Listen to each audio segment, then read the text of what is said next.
যখন হাসপাতালে আমরা অবস্থান করছিলাম রাতের বেলা, আপনারা জানেন যে এই ঘটনার প্রেক্ষিতে সরকারের পক্ষে জেলা প্রশাসক আপনার একটি কমিটি গঠন করেছেন। সেই কমিটির প্রধান আহ্বায়ক করা হয়েছে আমাদের অতিরিক্ত জেলা ম্যাজিস্ট্রেটকে, এবং সেই কমিটিতে একজন অতিরিক্ত পুলিশ সুপার আছেন এবং ডেপুটি সিভিল সার্জন আছেন। তারা একটা নির্দিষ্ট সময় তারা এটা তদন্ত করে এই ঘটনার বিষয়, টোটাল সব ঘটনা যে গতকাল যে ঘটনাগুলো ঘটেছে তার বিষয়ে একটা প্রতিবেদন সরকারি নিকট দাখিল করবে।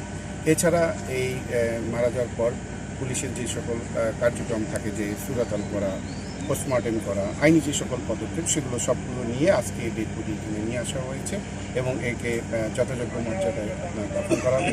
এবং সরকারের পক্ষ থেকে এই দাফন কাফনের জন্য সর্বোচ্চ 25,000 টাকা একটা বরাদ্দ আছে।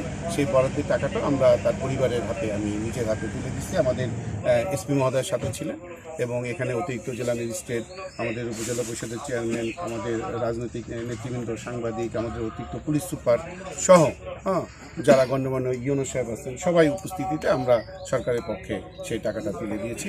আশা করি ঘটনার বিষয় পরবর্তী আমাদের যে সকল আইনি পদক্ষেপ সেগুলো আমরা নিব এবং তার প্রতিবেদন আমরা প্রেরণ করব। ধন্যবাদ।